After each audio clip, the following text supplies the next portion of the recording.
We've found, hello everyone, we've found, it looks like 2 or 3 little cubs hiding in the shade at the moment.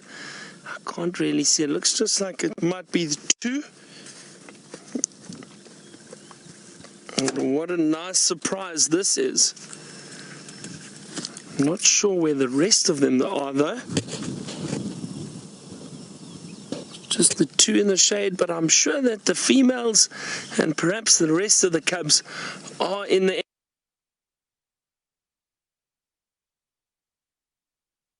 Hello, my name is Byron, and with me on camera is Jandre this afternoon, and it's lovely to have all of you with us, and I'm glad we've managed to just find these lions. I've been looking for them, and I've just found them, but it is very, very hot, so these lion cubs are doing what lions do best in the heat, and that's to try and rest and relax in the shade. Now I'm busy scanning around while we are sitting here to find the females. Michael, a very good question. You want to know, how do we find the animals when they are so well camouflaged? So Michael, what we do is we try to look for tracks, and we try to find their footprints walking across the roads perhaps, or on paths in the bush, and that is the best way to try and find these animals that are so camouflaged.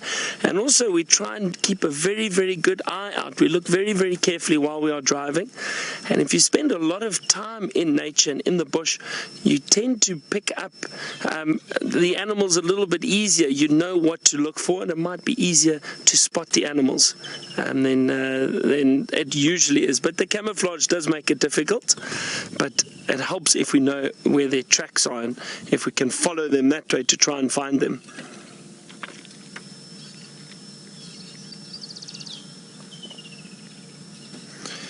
Gage, we've only seen 2 little lions. These are the little cubs. They're still very, very young, and I'm not sure where the rest of them are. I will have a look around this area soon. We'll start driving around and just have a look. But this pride, Gage, there are 5 lionesses and 6 cubs in this pride. So it's a wonderful size for a pride of lions. And a pride is another name for the family or the group of lions. Now, I'm not sure where the rest of them are. They're possibly just lying in the shade somewhere.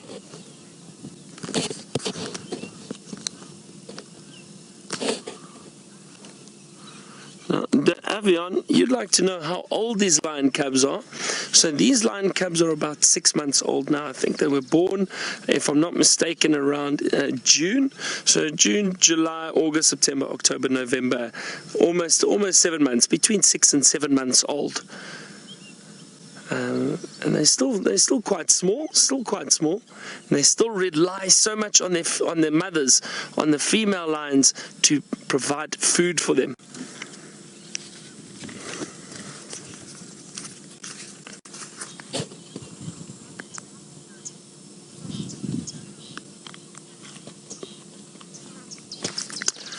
Now, Brent mentioned earlier how lions like to feed on buffalo, and Connor, you've asked, how do they bring down the lion, or how do they hunt the lion? How do the lions hunt the buffalo, and do they use a strategy? So they do, Connor, they do indeed. Lions are very, very intelligent, and they'll work together as a pride to try and hunt buffalo, especially something as big and as powerful as a buffalo. So when the buffalo is moving through an area, usually what happens is the lions will work to try and surround that buffalo and perhaps try and separate it from the rest of the herd.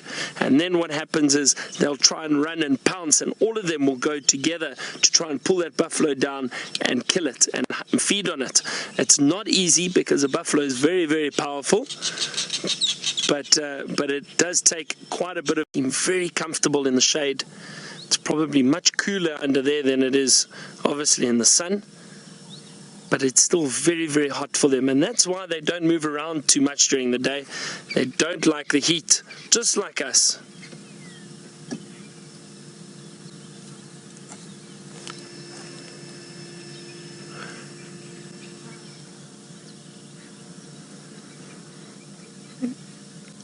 Nicholas, it's funny you ask, how do they stand the heat with all that fur. And you know, all these animals adapt very well to the type of surroundings and the weather or the climate that they happen to experience in these areas. So what happens is there are ways for lions to keep cool. They'll try and pant a lot, and that helps cool the body down. They'll lie in the shade. They won't stay out in the open. So that all of that helps them stay cool, especially with their coats. But animals adapt to different climate times, or climate situations. So very, very different to us. I mean, we take all our clothing off if we're very hot and jump into the pool, or put a lot of jerseys on if we're very cold. The lions don't have to do that. Now, I'm going to see if I can find the rest of the pride. While I do that, let's head back to my friend James on the bushwalk and see what he has found. And we've managed to find the rest of the lions, everyone. And the females, all 4 females, and the rest of the cubs. Some of them have just moved now, but we've got 2 beautiful females here with the 1 cub. It looks like this cub's trying to suckle a little bit, trying to get some milk from the mother. It's still very, very hot, so they're staying in the shade. But the other lioness and some of the cubs moved to that area where we first saw the 2 little cubs. So we're just going to sit here a little bit and see, maybe these lions get up and move too.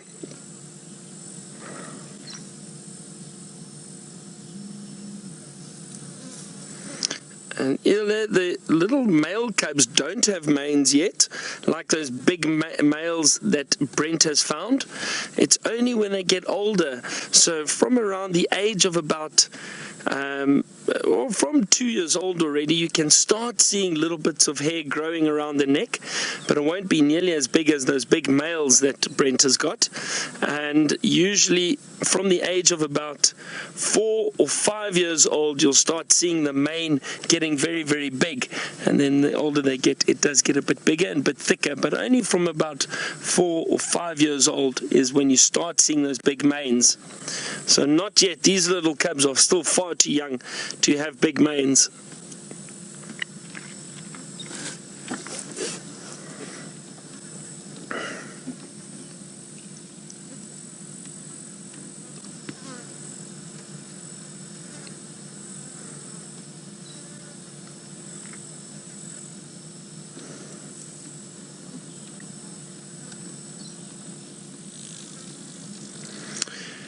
Chris, it's very difficult to say how many lions are in a pride, usually, because pride sizes can vary and be very, very different. Now, this pride, as we said, there are 4 lionesses and 6 cubs, and look, here come the other cubs now. They're coming back to these females. Ah, look at that, rubbing up against them. Wonderful. So, Chris, some prides I've seen 3 lions together. Some prides I've seen 15 or 20 lions together. That's a very, very big pride. So it varies. All depends on the area that they are in, how successful they are, how much food is around, all of that. So there's no exact answer as to how many lions are usually in a pride.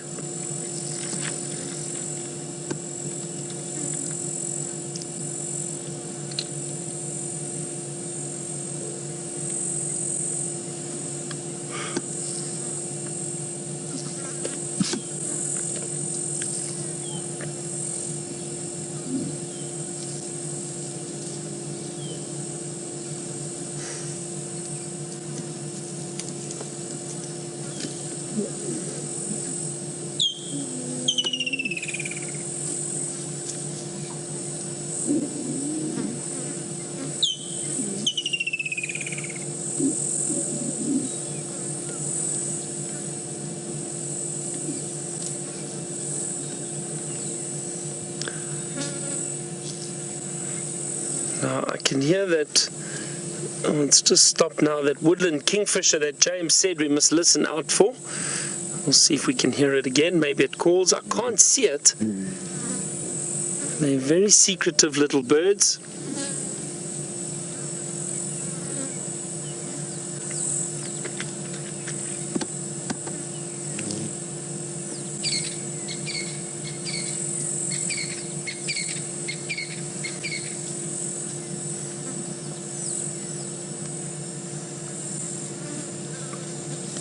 Davion, you want to know about the lion roar, and is it instinct or is it learnt behavior? It most certainly is instinct. I think lion roars are instinct. They do learn it, obviously, from adults when they, and I've seen it before with a whole pride, males, females, and little cubs trying to roar before. I've seen that once before. Very, very interesting. But so they do probably learn it a little bit from the females, or I mean, sorry, from the adults, when there is. When they are all together, but it is instinct. They know that they have to roar, and they know how to roar. Obviously, when they're young like this, they don't roar nearly as loudly as these females do, all those big males. But when they get older and bigger, that roar will be very, very loud.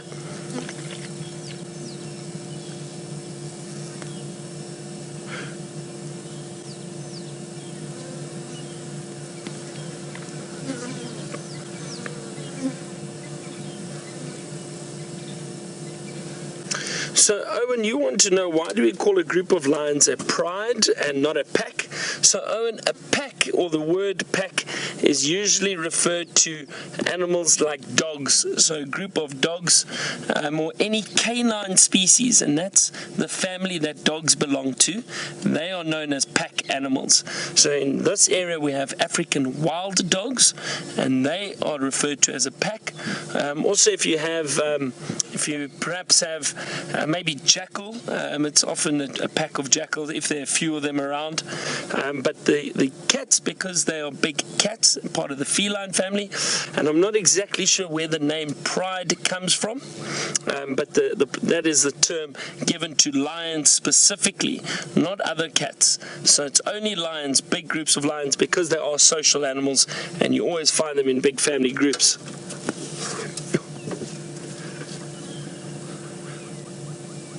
Sure, it's very, very hot out here at the moment. The lions are clever, they're in the shade, but they've left no shade for us.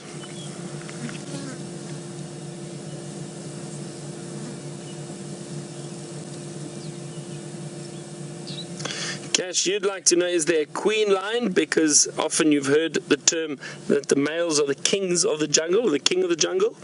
Now, I wonder about that, and maybe you can all think about this. So technically, there isn't a term for the queen lion. We don't use that term. But the lions, the male lions, have been known as the king of the jungle for a long time, before we were even around. But I wonder, and I'll tell you why. So think about this. We've seen, and I've seen many times, where lions are lying around and or perhaps on the move, and they bump into elephants. And elephants are very, very big and powerful. And I've seen elephants chase lions away. So I wonder who is actually the king of the jungle, if it might actually be the elephant.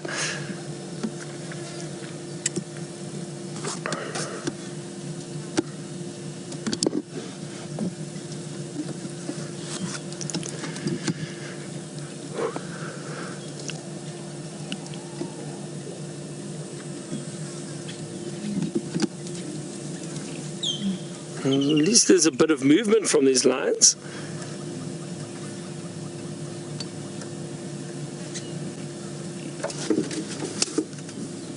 Leah and Cora, you want to know if the lions migrate to follow their prey. So, Leah, in these areas where we are, and now we are in South Africa, right down the southern part of Africa, these lions do not migrate. They are here all year round, even in the winter. And the reason for that is the animals that they feed on are also here all year round. They do not move, and they do not migrate. You might know some animals up in East Africa. You get migrations of zebra and wildebeest up in those areas in Kenya and Tanzania, because they need to follow where the food is and where the water is. Whereas these lions, because there's generally food and water throughout the year, even in winter down in these parts of Africa, they don't have to migrate. So no, they will not migrate at all. They don't have to follow their prey. There will always be food around for them.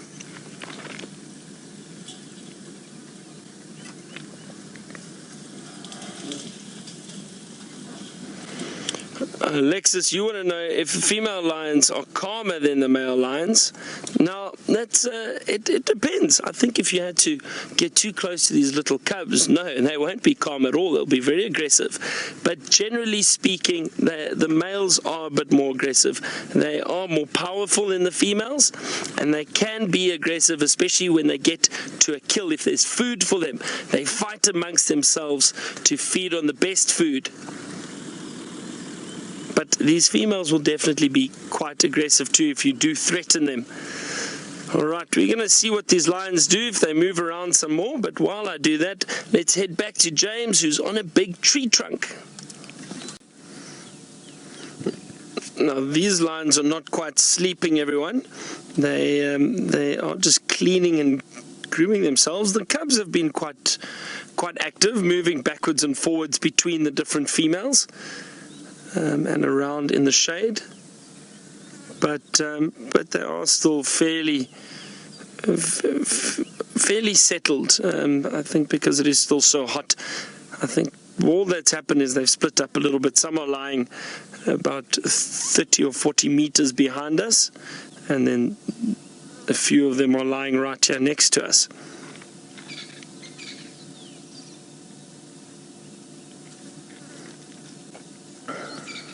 Out in the clearing, and geez, the flies would not leave him alone.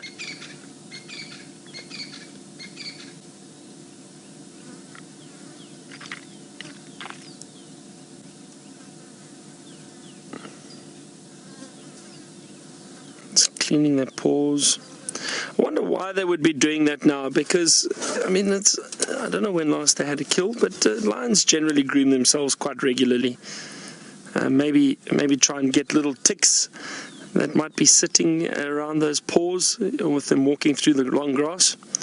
That's potentially what they're trying to do. You can see this lioness is actually trying to bite, use her teeth to clean, so there might be something in there, fleas or ticks, that she's trying to get out.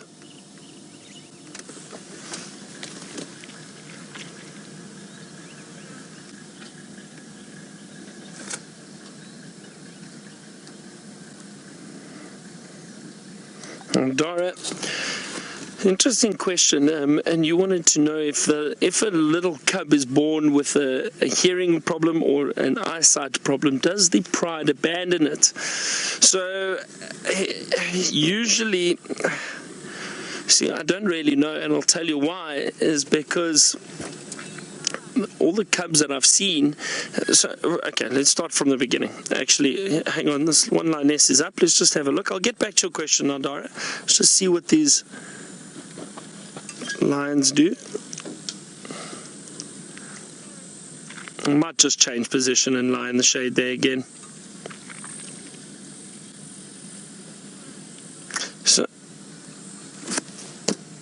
So Dora, what happens is, let's look at the beginning now. When lions give birth to cubs, so the first few weeks of these little cubs' lives, they are in a den site. They are completely helpless. They rely solely on the female to come back and allow them to suckle from them. So what happens is, now I'm trying to think now, it's about a month and a half to 2 months before those cubs are brought out of the den site. She may move the den site slightly, but she will carry those cubs to a new den site, but not far from the original den site.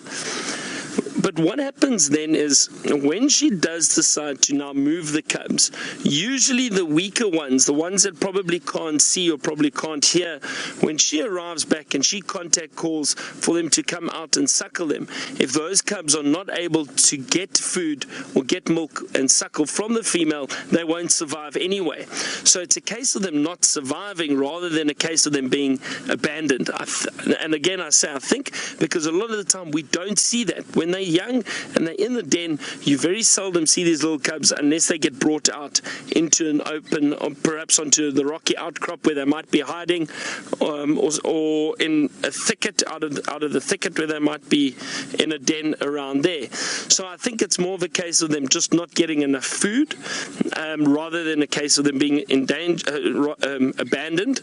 And I think that is usually what happens, and the strongest cubs will survive, the weak ones will not. And that again is survival of the fittest out here, and that's how nature maintains a balance with the healthy animals surviving and the weaker or animals that won't survive potentially are going to die.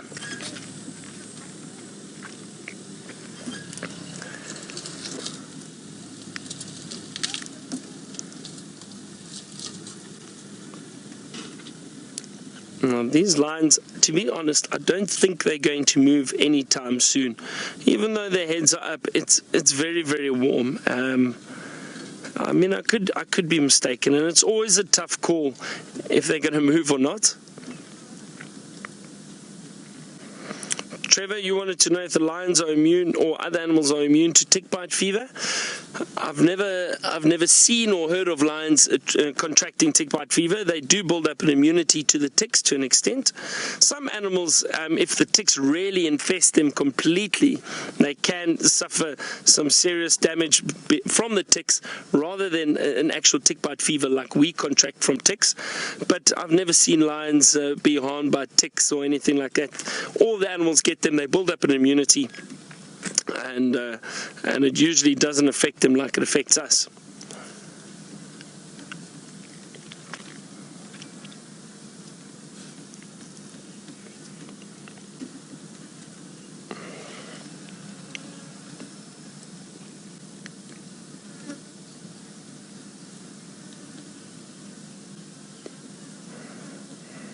So I think what we're going to do is we're going to leave these lions.